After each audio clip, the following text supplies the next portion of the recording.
I'll never forget the look on my dad's face when he walked into that bar. It was supposed to be a celebration. After years of saving, working double shifts, and swallowing pride, my father had finally bought his own place, a little bar in Houston called the Lone Star.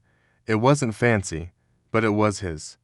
And that night, he was bringing me along to introduce me to the staff as his son. I got there early.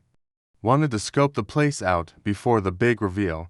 The bar was half empty, just a few regulars nursing beers and a couple of guys shooting pool. The bartender, a thick-necked guy with a tattoo sleeve, barely glanced at me when I walked in. I took a seat at the bar and ordered a Coke.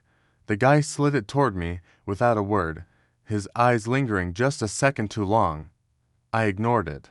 Then, from the corner of my eye, I saw one of the pool players nudge his buddy and nod in my direction. A minute later, the bartender leaned over. "You waiting for someone?" I shrug. "Just having a drink." He wiped the counter, not even pretending to be subtle. "We don't get a lot of your kind in here." My stomach tightened. "Here we go." Before I could answer, the pool player, a guy with a faded cowboy's cap, ambled over. "You lost, buddy." I kept my voice calm. "Nope, just enjoying my drink." The bartender crossed his arms. "Look, we don't want any trouble. Why don't you finish up and head out?" I could have told them right then. Could have said, "Hey, my dad owns this place," but something in me wanted to see how far they'd take it. The pool player stepped closer. "You deaf? You're not welcome here." That's when the door swung open. My dad walked in, grinning, his keys jingling in his hand. He was still in his work clothes, dusty boots, a faded plaid shirt, but he stood tall, proud. The staff knew him. The bartender's face lit up. "Mr. Carter, you're early. We were just..." Then he saw my dad's eyes lock onto mine, saw the way his smile faltered. "Son," my dad said, loud enough for everyone to hear. "You been here long." The air in the room changed. The bartender's face went pale. The pool player took a step back. I pushed myself up from the bar stool slow, making sure my eyes never left theirs. My fingers curled around the edge of the counter, the wood rough under my grip.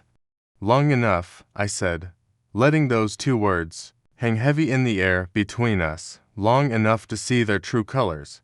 Long enough to know exactly what kind of place this had been before my dad walked in. The room went still. Even the country music from the jukebox seemed to fade out. My dad didn't raise his voice. Never did when it really mattered. But the way he said, "These boys giving you trouble," made the hair on my neck stand up. Each word came out measured and cold, like stones dropping into still water. I saw the exact moment the bartender realized his mistake. His Adam's apple bobbed hard as he swallowed. "Sir, we didn't..." His hands fluttered over the bar top like startled birds. "We had no idea he was..." The sentence died in his throat, because what could he say? That they wouldn't have treated me like a criminal if they'd known who my daddy was. That only made it worse. Behind him, the pool player had gone statue still, his cue stick dangling forgotten at his side. The other customers were all pretending not to watch, but I could feel their eyes like heat on my skin. The air smelled like stale beer and shame. My dad just waited, his work-rough hands loose at his sides. He didn't need to posture or threaten. The truth was standing right there between us, plain as the family resemblance in our faces. "You didn't ask," my dad cut in. He turned to me. "You okay?" I nodded, but my throat clamped shut like a fist. It wasn't anger choking me. Anger would have been easier. This was something raw, something that reached all the way back to every sideways glance I'd ever gotten, every door that had closed just a little too fast behind me. The way my dad looked at me in that moment, God, I'll never forget it. His eyes weren't just seeing me. They were seeing every time I'd come home quiet and bullshit at school. Every time I pretended not to notice when some store clerk followed me down an aisle, like he'd been carrying this moment in his bones for years, waiting for the day he could stand between me and that look people get when they've decided you don't belong. Behind the bar, the bartender's hands were shaking so bad he nearly dropped a glass.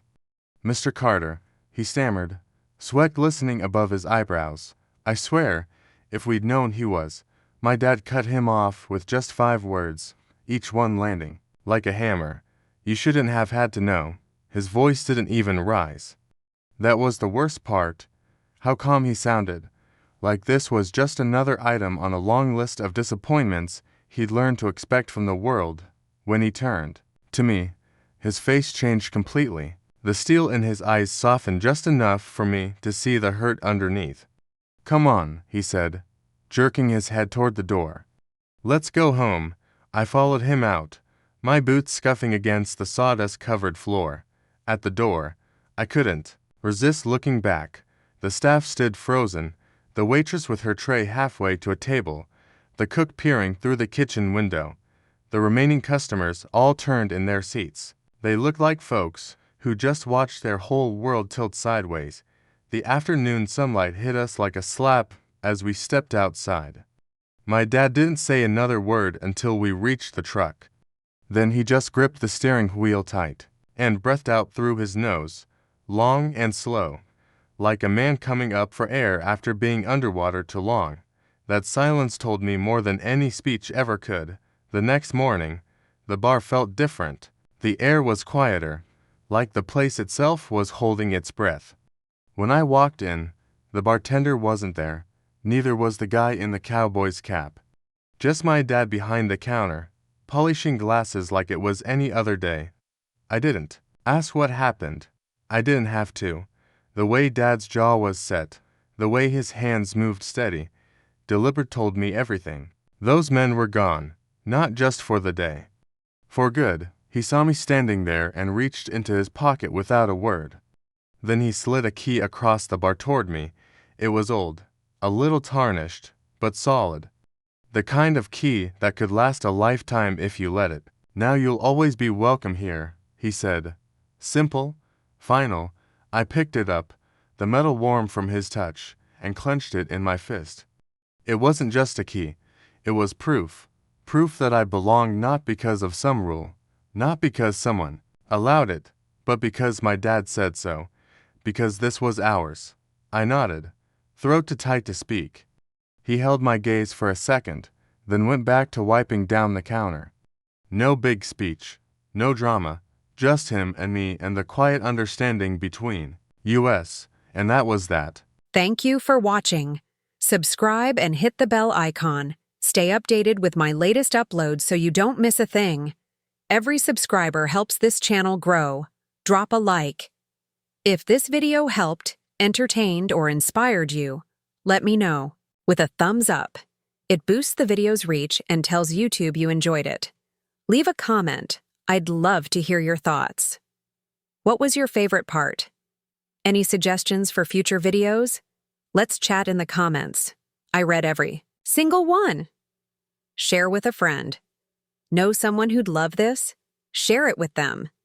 Spreading the word helps more people discover this content.